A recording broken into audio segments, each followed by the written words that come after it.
I think you're going to find out in these next few minutes that I'm your friend. And I have a great desire to help you to help people. In fact, if there's kind of a theme for my life, it would be that I add value to leaders who multiply value to others. And being with you on My Daily Choice conversation here today, Jenna and Josh, thank you for the invitation of letting me come. I'm so honored that you would let me do this.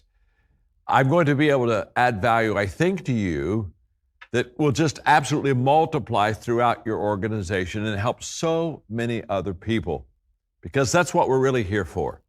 We're here to make a difference in people's lives. When I think of the industry that you're in, for probably 5 or 6 years, I've had the opportunity to speak to a lot of terrific organizations. And one of the things I've greatly appreciated about you and who you represent and what you do is that I think that the heart and the core of you and what you do is that you truly want to make a positive difference. And because of my respect for you and what you have done and who you are, what you're wanting to accomplish, I wrote a book called The Power of Five. And I would like to, for the next several minutes, talk to you about how this book can add value to you where you are, add value to people that you recruit into your business, and really help you to grow and reach not only your potential, but the dreams I think that you perhaps have for your life. And so let me just talk about the power of five for a moment. I do a teaching that is life-changing. In fact, I'm going to do it now with you.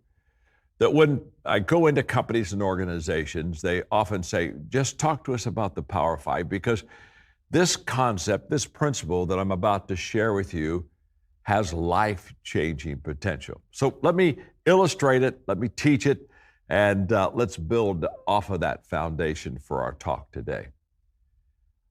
Let's say that I have a tree in my backyard that I want to cut down, okay? And I have an axe. And every day I go out to my backyard and I pick up the axe and I go over to that tree and I swing just 5 times with the axe, hitting that tree. Put the axe down. Next day, go back out, pick up the axe, go to the very same tree. Do the very same thing, 5 times. Chop away at the tree, put the axe down. Next day, go outside, pick up the axe. You're getting it. Go to the very same tree. 5 times, put the axe down. If every day I go pick up that axe, go to the same tree, 5 times, I hit that tree. Let me ask you, what is eventually going to happen to that tree? What is that tree going to do? Eventually, you know the answer. Eventually, that tree is going to fall down. Okay? That's a fact. There's no disagreement at all on that.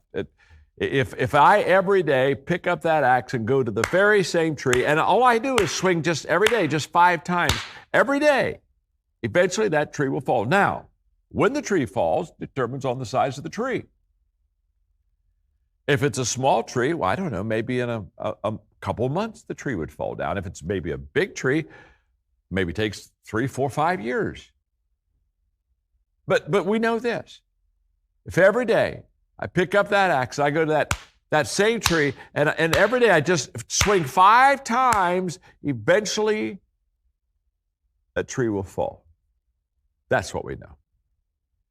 Now, the power of 5, this is a huge illustration, and I don't want you to miss it. So when people come to me and they talk about the dreams that they have for their life, the goals that they're writing down that they would like to accomplish, I always think of the power of 5, because in this little story that I gave you are 5 things. 5 things that if you do every day, you'll accomplish the things that you really want to accomplish in life. So let me teach the power of 5 to you.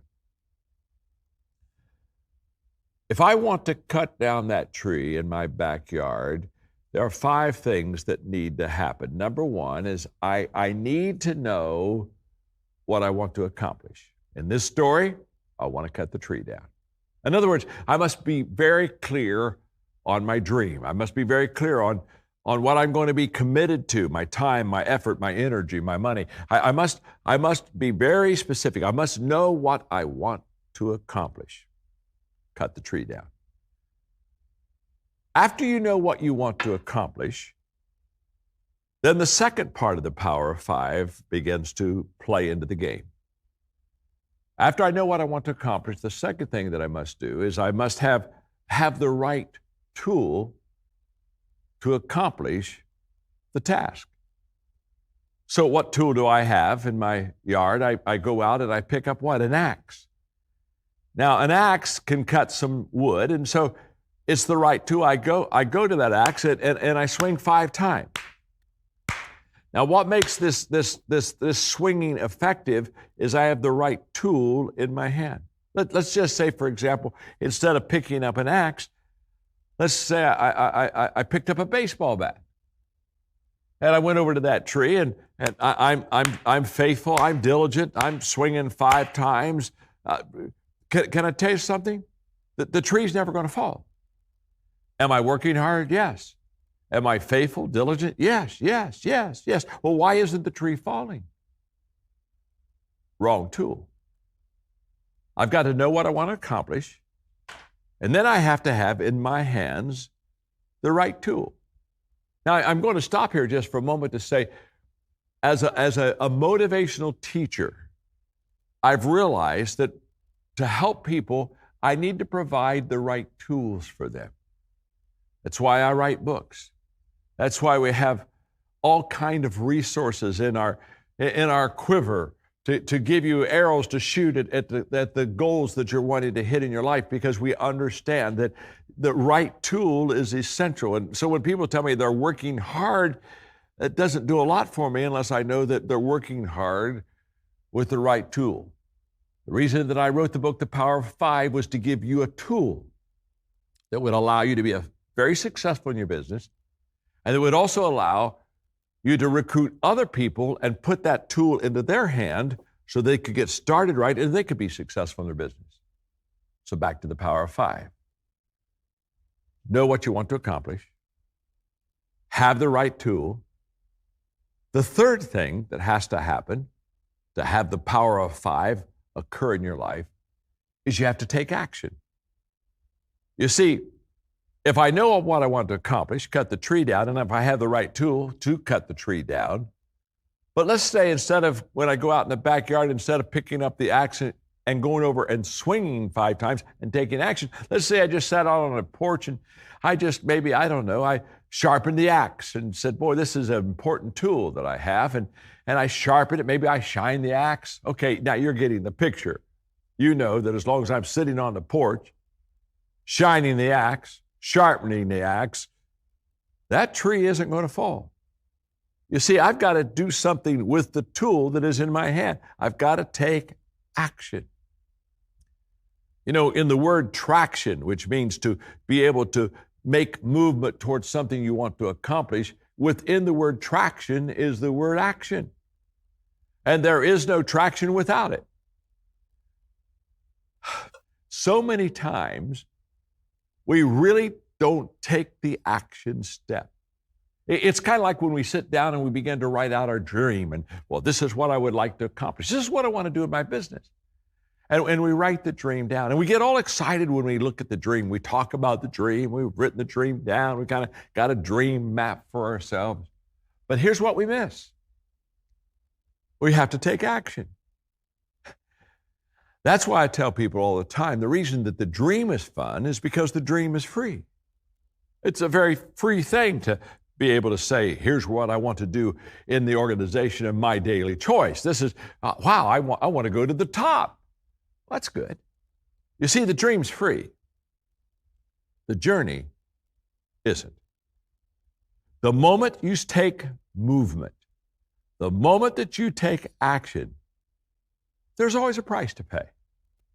You see, people, most people, many people want the dream to be free. They want the dream to be handed to them. They want the dream to become automatic. And they miss the whole action part. You see, to be successful in My Daily Choice, you got to take action every day. It's like my father, when I was young, would teach me what I call the frog parable. You perhaps have heard it. He'd say, John, there are 5 frogs on a log. 4 decide to jump off. And then he'd look at me and say, how many frogs are left? And I'd say, 1. He said, no, 5. No, Dad, you said there were 5 frogs on the log and 4 decided to jump off. And so 4 from 5 is 1. There's only one frog left on that log. I said, no, son. He said, just because you decide to jump doesn't mean that you did. You see, the decision you make and the dream that you have doesn't work unless you take action. So the power of 5 says, okay, you have to know what you want to accomplish, have to have the right tool in your hand. You have to go use that tool. You have to take action. And number 4, you have to stay focused. You notice that when I gave you the story, in the story, I talk about the same tree. Every day, pick up the axe, swing the axe, same tree, same tree, same tree. Stay focused, stay focused. Now, what would happen if the second day when I went out, instead of going to the tree that I had chopped away 5 times the day before, I look over and say, well, there's another tree that I need to cut down. So I went over there and hit it 5 times and put the axe. And next day I went out and said, you know what? I think that third tree needs to, I need to cut down that one too. So I'm over to the 3rd tree, and next day I'm over to the 4th tree, and next day I'm over the 5th tree, and I'm just going around, just cutting trees. But none of them are going to fall. I'm not effective. I'm just scarring all the trees in my yard. Now what's happened? Why am I not accomplishing what I need to accomplish? Because I didn't stay focused. You see, a lot of people, they start well, but they get distracted. And when you and I get distracted, all of a sudden, it takes us off of our game plan. In fact, when you think of what we've gone through with COVID-19, there are some people that have done very well during this crisis, and there are some people that haven't done well at all. And the difference is distraction. Because what a crisis basically is, I explain it this way, that a crisis is a detour. Let me explain. You see, you and I love automatic. We love to be able to get the system down, and we love to have our habits taking care of us. And so every day we're going from point A to point B, and we have this route that we go. And what we love about automatic is you don't even have to think about it. But whenever there's a crisis that comes up in your life or my life, it creates change. And so all of a sudden, the way we've always done something, we no longer do it that way. In fact, we get to that road that we're so familiar with, and there's a detour sign, so now all of a sudden, we're going west instead of south. And if you're like I am, we don't like the detours. We don't like the detours because we want to get to what we want to accomplish. And now we're wasting our time, and we're having to find another way around this whole process. We don't like the detour. And I'm saying to you that if you are distracted, take the tour, the detour tour. Get on that detour tour and say, what am I going to learn from it? What can I adjust from it? But the whole point of is taking the detour is you're still wanting to get back to what your destination is. On the detour tour, learn from all the new things that you're surrounded with and the new experiences that you're having, but don't lose focus. You're cutting down one tree. When we're distracted, it keeps us from accomplishing what we want to accomplish. Are we still working hard? Yes. Are we still swinging the axe? Yes. Are we still taking action? Yes. But we've forgotten what our focus is. So, the Power of 5 says you got to know what you want. You have to have the right tool. You have to take action. You have to stay focused. And number 5, you have to be consistent. Did you notice when I gave you the tree story that there was a word that just kept popping up? That word? Every day. Every day. Every day. Every day. Every day. You see, what I've discovered is consistency compounds. And no one ever quit their way to the top. No one has ever said, well, I was in the game for a few months, but after a while, you know what, I got tired. And I mean, do you have to do this all the time? And no one has ever quit their way to the top. What I want you to understand is that tree, when it falls, the person, as they every day swing 5 times, which is showing you again that you don't have to work all day, but you have to work every day. Remember, consistency means you're better to have a set time of doing it every day than to do it really long one day and then skip 3 days. You see, when I started to cut the tree down, I didn't know how many chops it would take for the tree to fall. Let's just say for fun, it was a small tree, and it would take 1,137 chops. What happens if on cut number 1136, I stop? You see, what we don't understand is we never know how long it's going to take to accomplish our goal and our dream, but we do know this, that if we ever stop, if we fail to be consistent, what we know for sure is this: we'll never accomplish our dream. It's possible, because we don't know when the tree is going to fall. It's the story of a sledgehammer with a rock that you just keep pounding on that rock and nothing seems to happen. You just keep pounding, and after a while you kind of say, I don't think anything's happening, I'm going to quit. And I don't know, after 800, 900, there's a certain amount of pounds, and all of a sudden the rock cracks. Now, let me ask you a question. When that rock cracked, when that sledgehammer hit that rock and it cracked, did we just get good on that one swing? No. We've been good the whole time. It's just that last swing was the one that made the difference. Success showed up on that last swing. We were already successful. We were successful when we took the sledgehammer the first day and began to pound on that rock. We were successful when we took the axe and the first chop into that tree. We were successful on the first chop as we are on the 1,100 and whatever number I gave you earlier chop. Here's what I want you to miss. In fact, maybe now's a good time to just share with you a conversation I had with Tyler Perry. The two of us were talking, and he's been very successful as an actor, movie producer. I mean, he's just in the entertainment industry. He's right at the top, and he's a terrific person and wonderful friend. And he was telling me about how that he wanted to, direct and build a studio. So he built a studio, and he was successful, so he outgrew it. So he built another studio. He's successful. He outgrew it. So I thought, wow, never thought I would have to build a third one. So he builds one bigger than he could ever imagine building. So I said, well, thank God I'm done building studios. Now I can get back to producing, acting. And guess what? He outgrew it. And he told me, he said, John, honestly, I didn't want to build another studio. I couldn't imagine how big it was going to have to be, how much effort, how much time, how much money.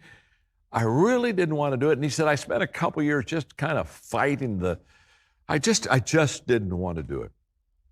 He said, finally, I made the decision to go ahead and take and make the effort and bite the bullet. And he said, I bought a huge amount of property and, built studios bigger than ever. And now, of course, his business is prospering more and more and more. And as we were having this conversation for quite some time, we looked at each other, and all of a sudden we both had a eureka moment with this thought, and I give it to you right now. When you can afford to quit, you cannot afford to quit. In other words, because consistency compounds, the more you invest in something, the closer you are to accomplishment. In fact, I guess if I have any advice for you on this Power of 5 right now is just very simple. That I guess if you're going to quit, if you're kind of in My Daily Choice, and you're kind of saying, well, I don't know if this is for me, I would just suggest you quit early, not late, because let me tell you something, the longer you're in the game, the more you compound in the game, and the higher the return you're going to have. I mean, I suppose if you quit the first, hey, quit after you swing one time at the tree, because, I mean, you didn't have any effort in it, and you didn't have any loss, and just walk away. But the longer you stay with it, every cut gets you closer to your goal. If I was trying to melt an ice cube, and so I heated the room up from 28 degrees to 29 degrees, what happens to the ice cube? Nothing. From 29 to 30, what happens to the ice cube? Nothing. From 30 to 31, what happens to the ice cube? Nothing. From 31 to 32, what happens to the ice cube? It starts to drip. It starts to melt. Now, did I just get good when I went from 31 to 32? No. I was good when I went from 28 to 29. The work wasn't wasted. The work was stored. You see, again, don't miss this. It's like graduating from college and your family's there and you get your diploma and you walk off stage and you're a college graduate and they're taking pictures and they're handing out gifts and you're going out to dinner and you're going to have a celebration, a party, and everybody's saying, congratulations, you're a success. Can I tell you something? You didn't become a success when you got your diploma. You became a success when you enrolled in school. You became a success when you went to class. You became a success when you studied for the test. You became a success when you took the test. You see, all along the way, you're successful. It's just on graduation day, success shows up. We confuse success with recognition of success. And here's the key. Consistency doesn't get recognized every day. And so therefore, it's not a sexy word. I mean, when you think about it, if somebody says you have a lot of great attributes in your life and they start sharing with you what they really respect and love and kind of adore about you, and the first word out of their mouth is the thing I admire the most about you is you're so consistent. You look at them and say, wow. I was hoping for genius. I was hoping for brilliant. I was hoping for creative. I was hoping for talented. You got a whole list of adjectives of which consistency was not in that list. But I want to tell you, consistency compounds. And once you get in the game and once you stay in the game, and the more that you invest in the game, the higher the return that you get out of the game. Now that is the power of 5.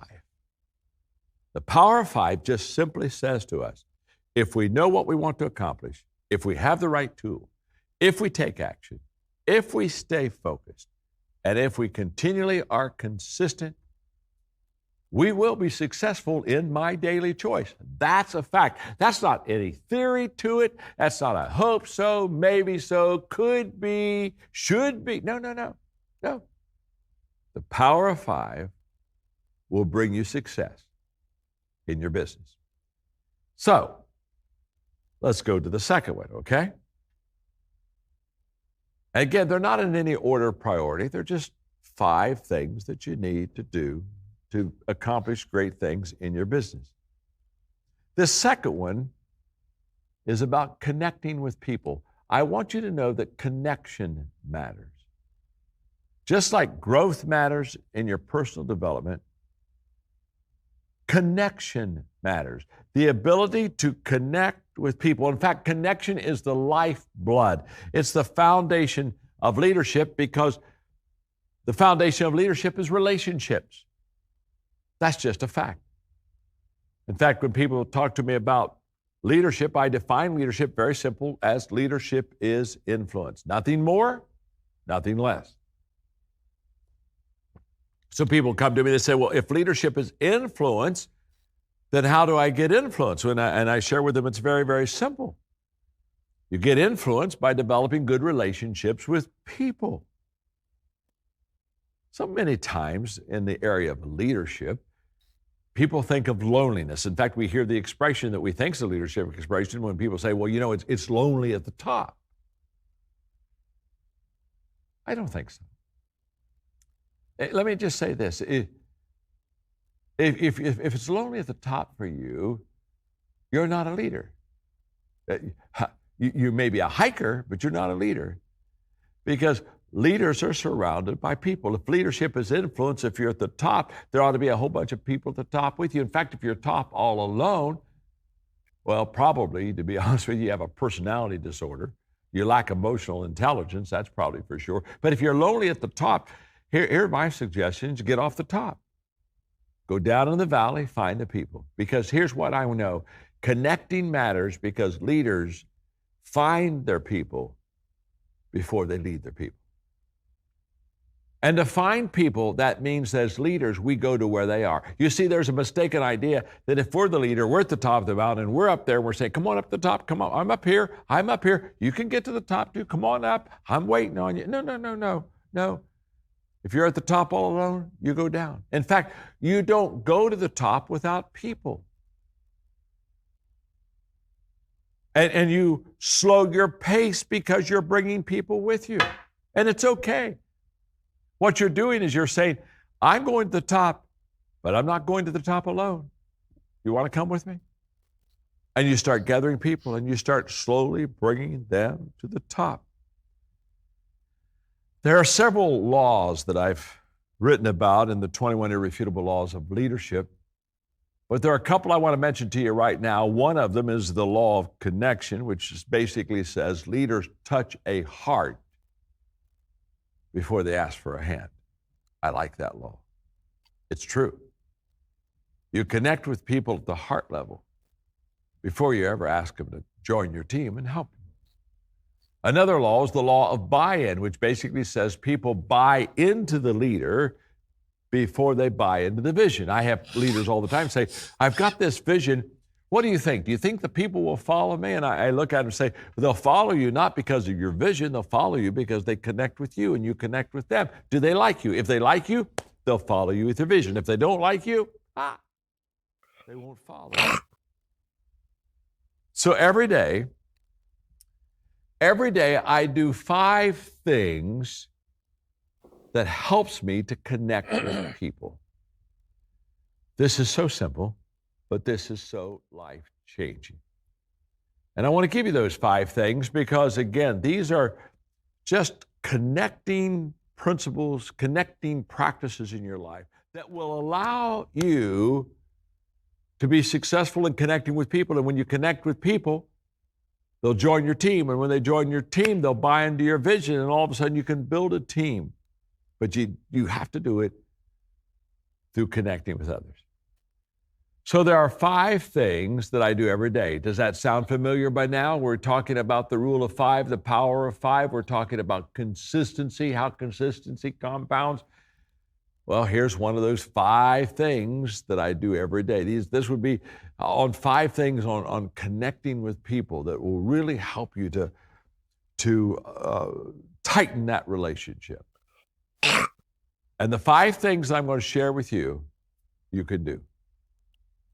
There's nothing I'm going to give you today in this teaching that's beyond you. If you don't accomplish it, it isn't because you can't accomplish it. If you don't accomplish it, it's because you make a decision not to accomplish it. And the 5 things I do to connect with people are so powerful and they're so simple. Are you ready? I'm going to give them to you now. Every day. Number 1, every day I value people. I do. In fact, that's why I'm with you today. That's why I'm with you right now. That's why when Jenna and Josh asked me to come and be a part of My Daily Choice, I said I would love to do that. I would love to be a part of your program. Why? Because I value them. And you know what? I value you because I value them. And I always value people that I value value. You don't have to write that down.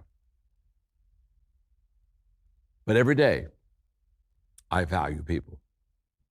And all of successful connecting begins with truly valuing people. In fact, I tell leaders all the time, if you don't value people that you lead, don't lead them.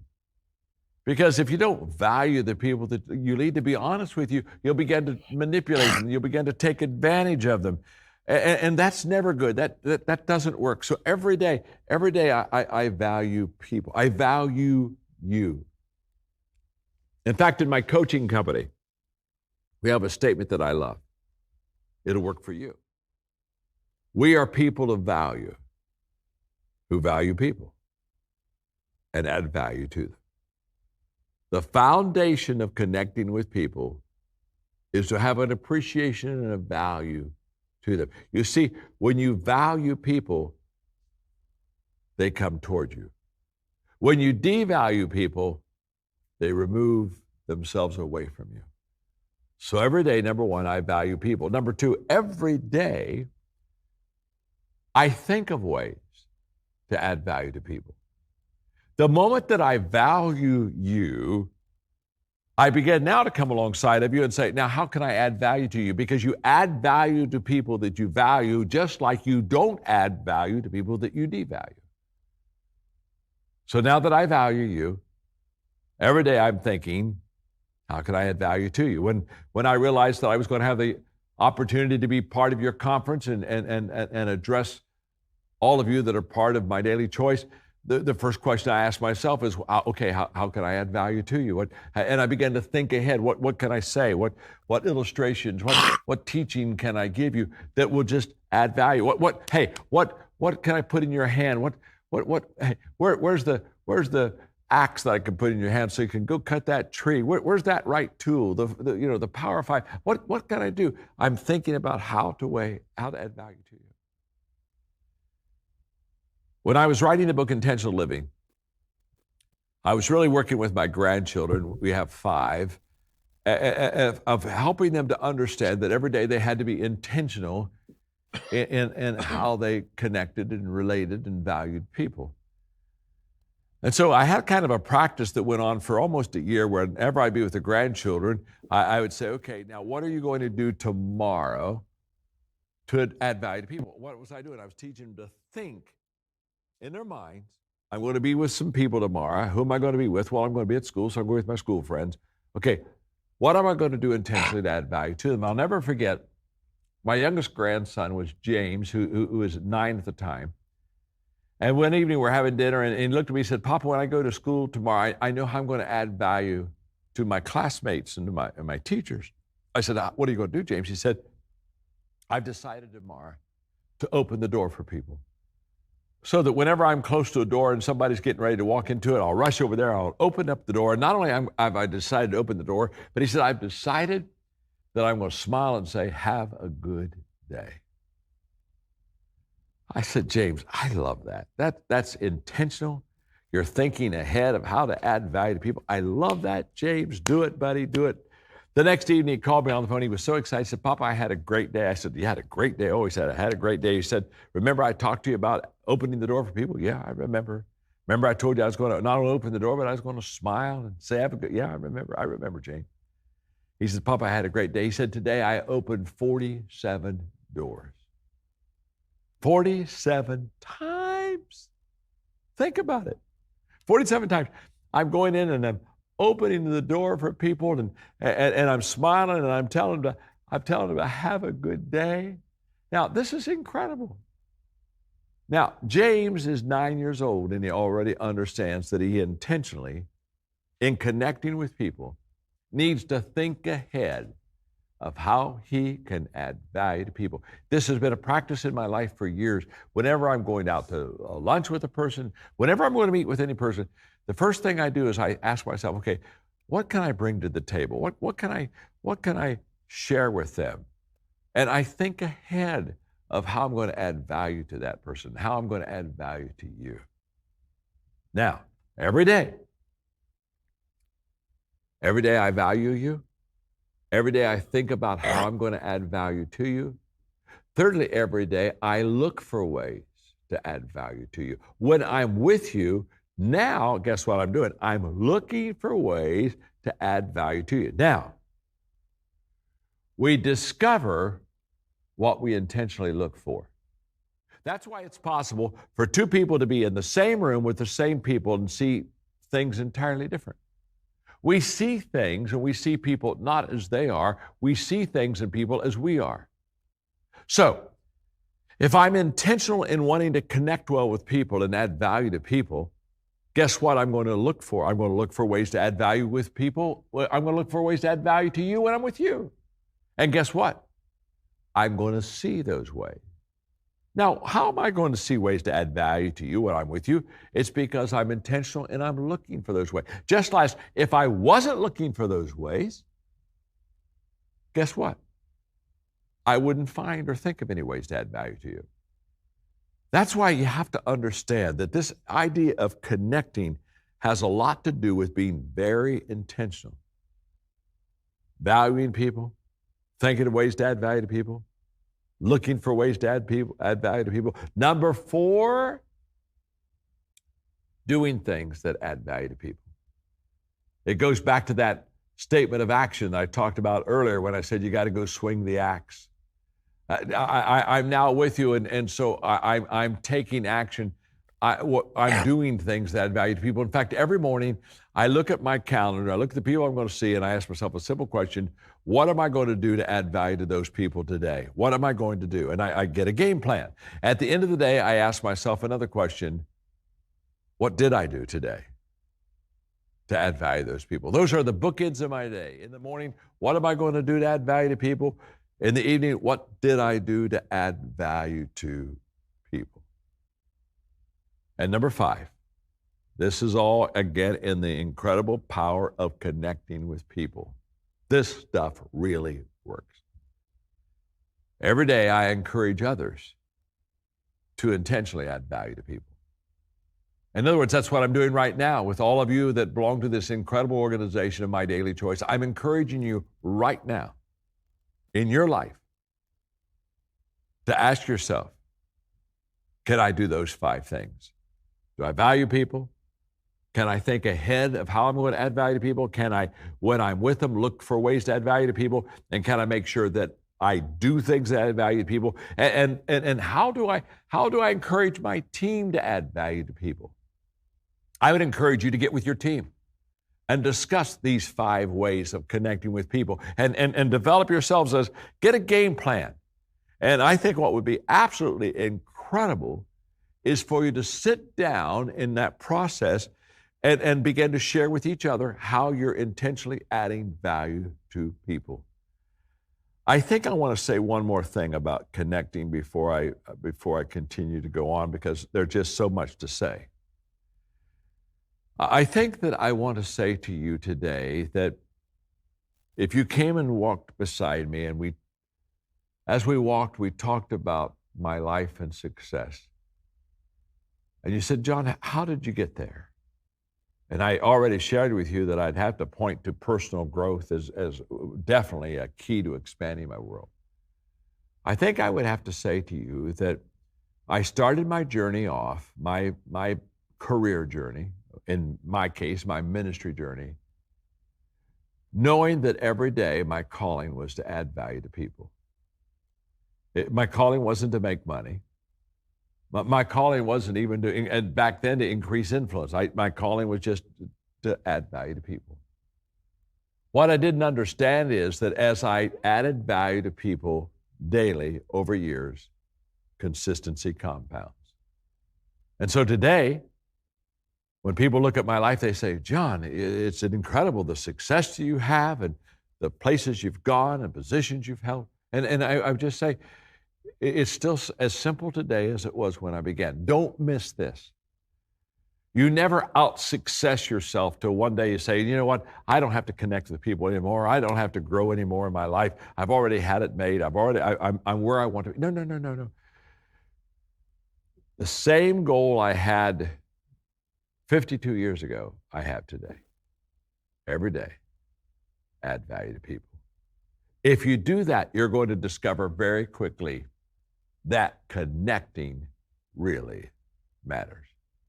Okay, out of the power of 5, we've talked about growth matters, personal development in my life, being intentional there. We're talking now about how do you value people, how do you connect with people.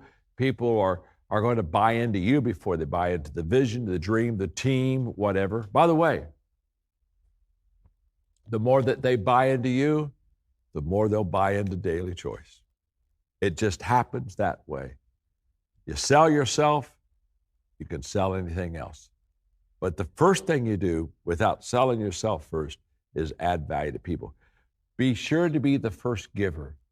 Be sure to take the first step of generosity. All these other things will follow them.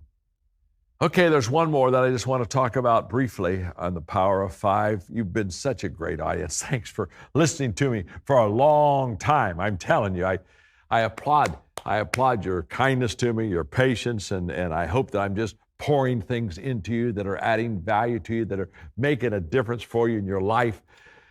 So there's just one more of the power of 5, and that is significance. Significance matters. And significance is not the same as success. By the way, I want you to be successful. But I want you to be more than successful. I want you to have a significant life. What do I mean by that? Well, success is pretty much about ourselves. It's my career, my business. It's what you're doing here at My Daily Choice. It's you getting better, and success is taking care of my family. It's all good. It's all good. But there has to come a time in your life when you begin to not only think of others, but become committed to adding value to them. If success is all about me, significance is all about you. And that's the difference. And it's hard to get out of success into significance because success meets all of my selfish needs, and we're all a little selfish. I'm selfish, you're selfish. I ran a person one time, they said, "Oh, I'm not selfish." And I just looked at them, and I thought, you're not only saying you're not selfish, you're also delusional. Well, everybody's selfish. I'm selfish. I have many times, too many times, that I think of myself first. So do you. And by the way, if you think you aren't selfish, you think you're above that some way, then when the next time you're in a group picture with some of your friends there at My Daily Choice or whatever, next time you're in a group picture, let me ask you, when you see that picture, who is the first person you look for?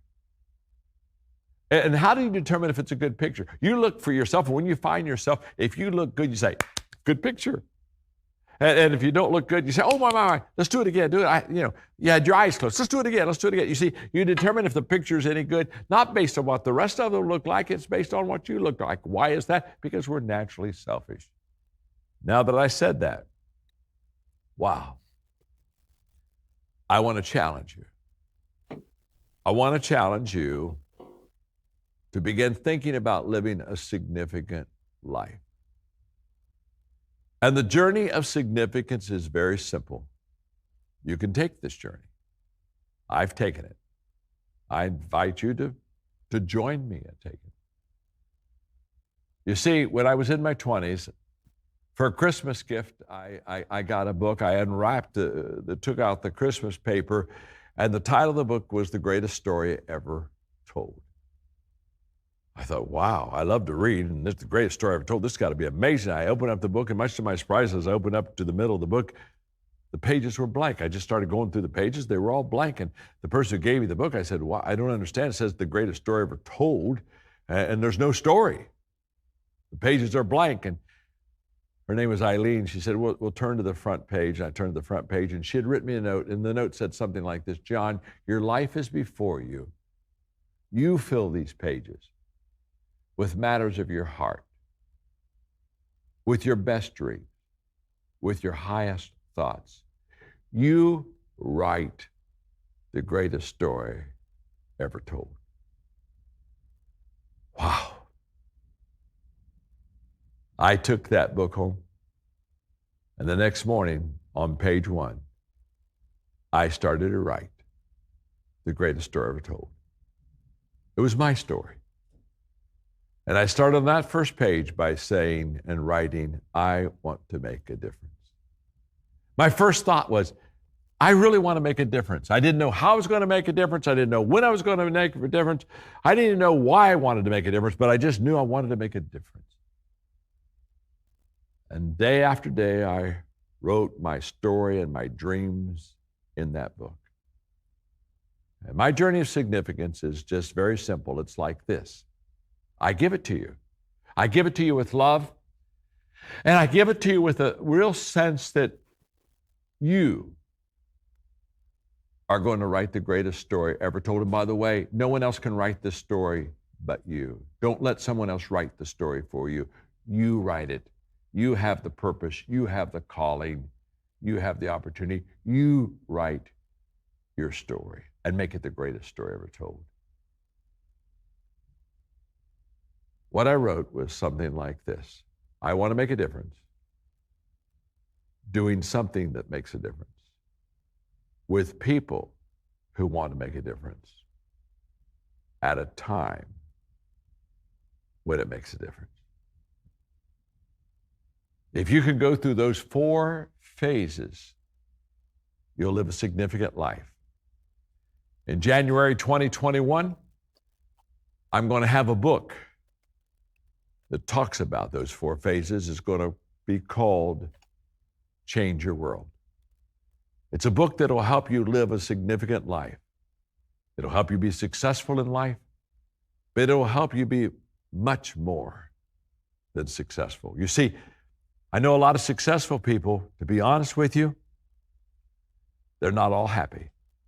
But every significant person, every person that has given themselves to others, they're always fulfilled. I think that's the difference. When I live for myself, there's something missing. When I live for others, that void gets filled. So there you have it. I have loved my time with you. You have been so good to me. Thank you, thank you, thank you for having me. Thank you for taking notes. Thank you for writing all this stuff down. Jenna, Josh, thank you for letting me be part of My Daily Choice. And again, remember the power of 5. I would encourage you not only to take these notes and practice them, but get my book, The Power of 5.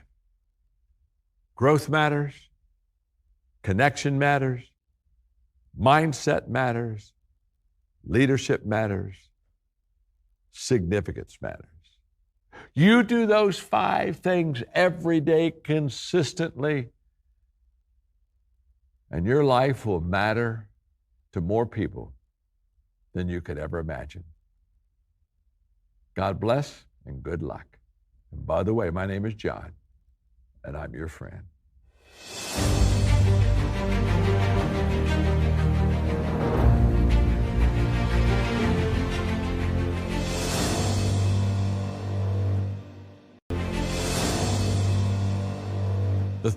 The middle part of the power of 5 is that mindset matters. How I think, how you think, determines so much of our success. In fact, I would be very prone to say to you that without any question, the biggest gap between successful and unsuccessful people is the thinking gap. I've talked a lot about my father because he's an amazing man. He was an amazing leader.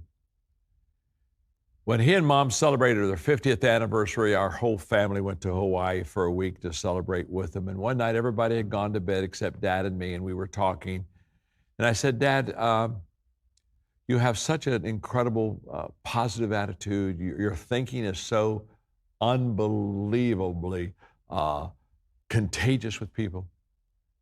I said, tell me about your thinking and how did you get that positive attitude? And my dad surprised me. He said, I'm naturally not a positive person.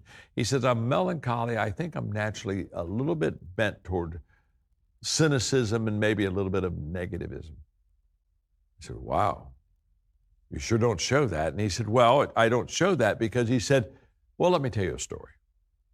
He grew up in Georgetown, Ohio, just a little town in southern Ohio, not too far from Cincinnati. He said, we were all poor in this little town of about 1,000 people. He said there were only 3 families in the town that had any money. The rest of us were just poor people. And he said, I was a kid that loved to work, and I was a hard worker. And he said, starting literally in elementary school, by the 5th or 6th grade, I was doing chores for those three families. I would do errands for them. And really throughout school, junior high, high school, he said every day after school I'd go to work. And I'd go to work for these three families. And I kept saying, they're successful. The rest of us aren't successful. What's the difference? He said, I was a junior in high school when I came to this conclusion. The only difference between them and the rest of us is that they thought differently than we did. And he said, John, the moment I realized it was how they thought that was helping them to rise above the rest of us, that I determined to learn how to think in positive ways and to become a success. Wow. That evening, I went back to my hotel room and never went to bed. What my father said triggered me so much that I started writing on my legal pad thoughts and ideas, and it became the formation of the book, How Successful People Think. Now, I've had 11 what you would call million bestsellers. I've had 11 books that sold 1 million copies or more. And of those 11 books that sold 1 million copies or more, they're all leadership except one. The one book that isn't a leadership is the book on how successful people think. And it sold millions of copies because it's a book that just basically says you've got to have the right thought patterns for you to get the right return. And I'm going to give you an example. I'll give you an example of my dad that is just stands out. My father was growing up right after the Depression.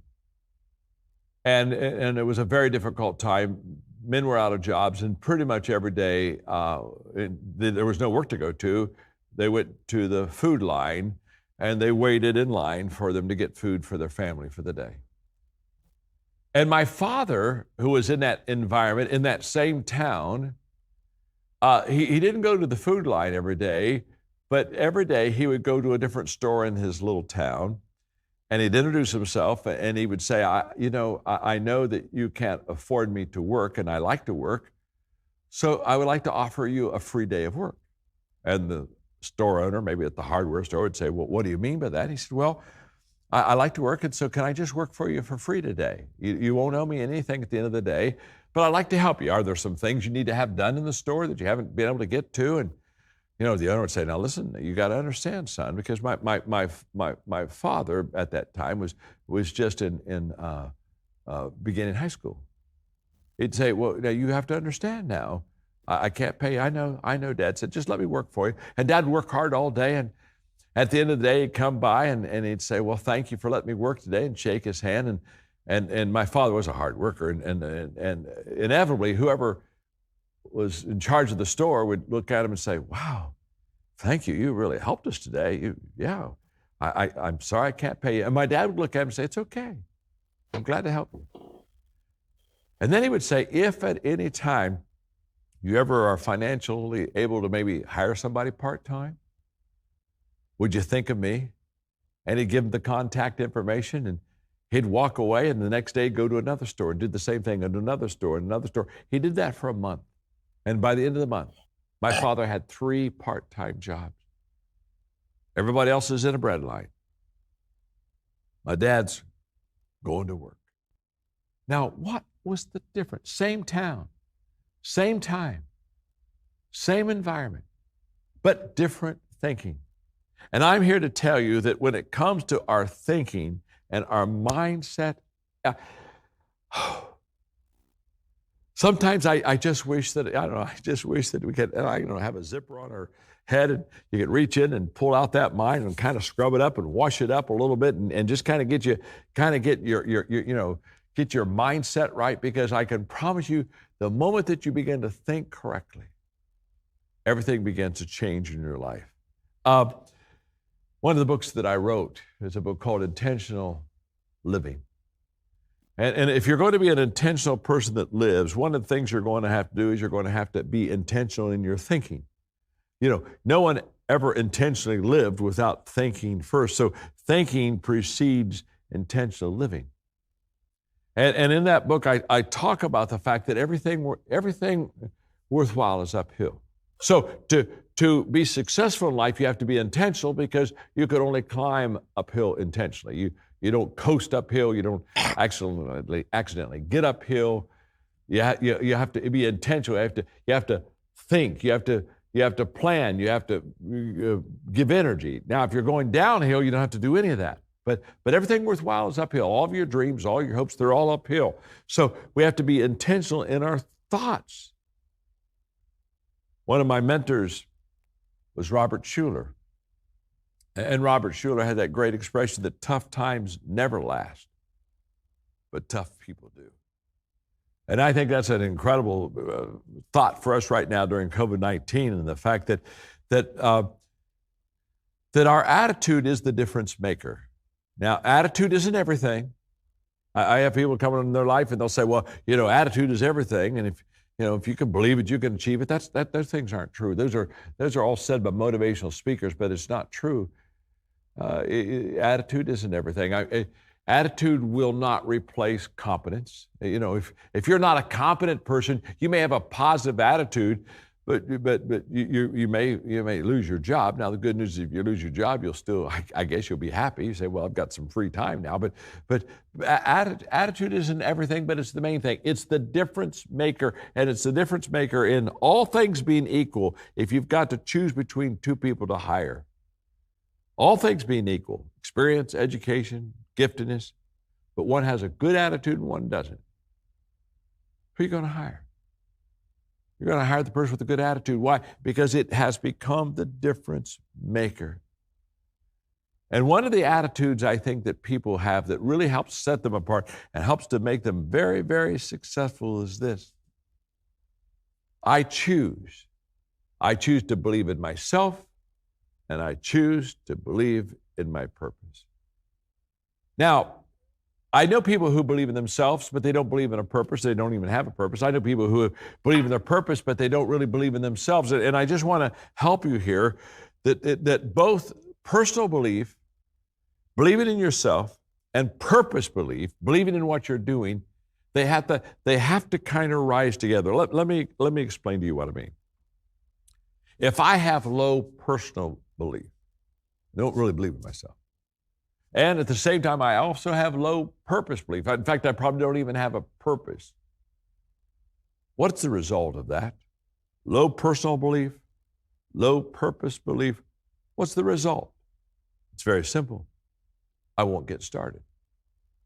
Well, let's say that I have high personal belief in me, but I have very still low purpose belief in what I should be doing. If I have high personal belief in me, I'll probably get started, but if my purpose is low, I won't stay in the game. I'll drop out.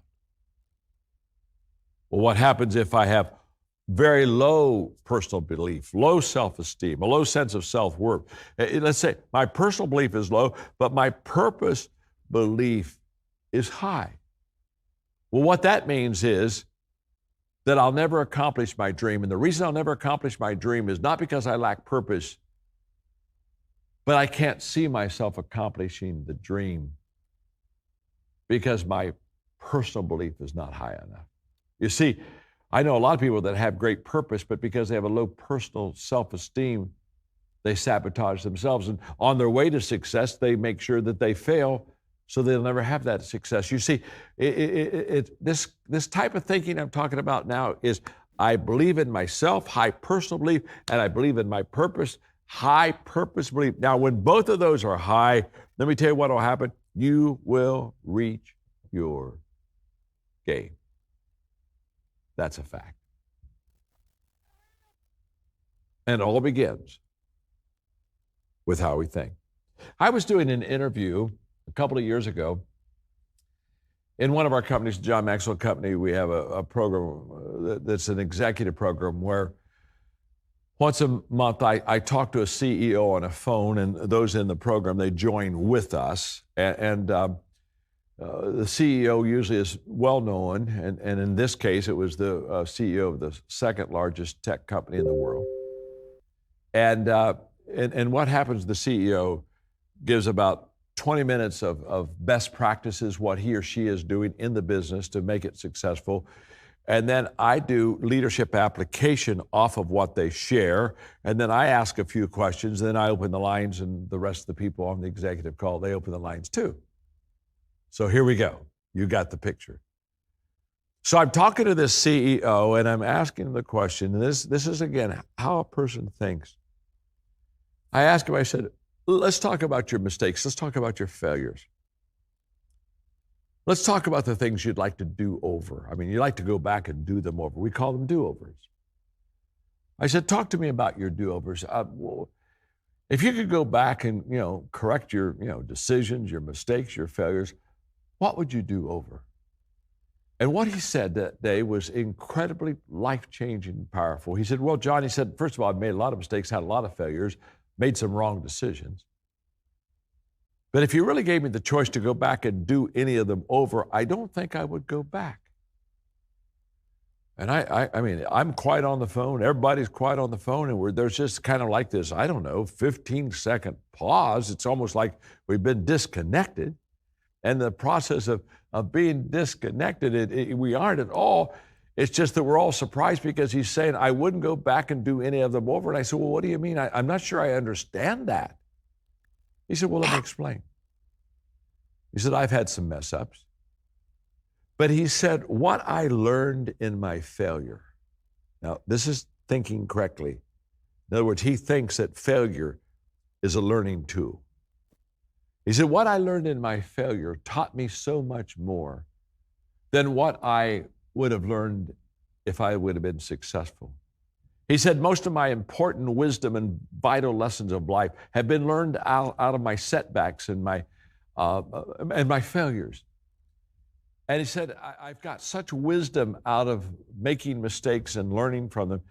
He said, I don't think I would do any of them over because the character that I've developed on the inside and the wisdom that I received that helps me be a leader today. He said, to be honest with you, I wouldn't do any of them over because what I learned out of the failures and mistakes, I think was so much greater than what I would have learned if I would never made a mistake. And that day when I hung up that phone, I thought to myself, I am talking to a gentleman. I'm talking to a CEO. I'm talking to a business person. I'm talking to a successful individual who understands that thinking right, your mindset, how you think about life and issues and problems. You see right now during COVID-19, there are all kinds of problems. But can I tell you something? People that think right are having all kinds of creative thoughts in their life. There will be more creativity come out of this year, 2020, than probably the next decade. Because opportunities are always disguised as problems. Opportunities don't come to you and just say, opportunity, opportunity, opportunity, come get it. If they were that blatant and that bright, everybody would go to the door of opportunity and find them. But they're problems. They're disguised out of difficulties and failures and dark days. And you see a person that thinks right, surrounded by all the adversity, the darkness, and the problems. The person that really does well is the person that understands that there's always an answer. There's always an answer. That's what keeps creative people in the game. That's what keeps me in the game right now. There's always an answer. And usually there's more than one answer. The moment I began to think like that, wow.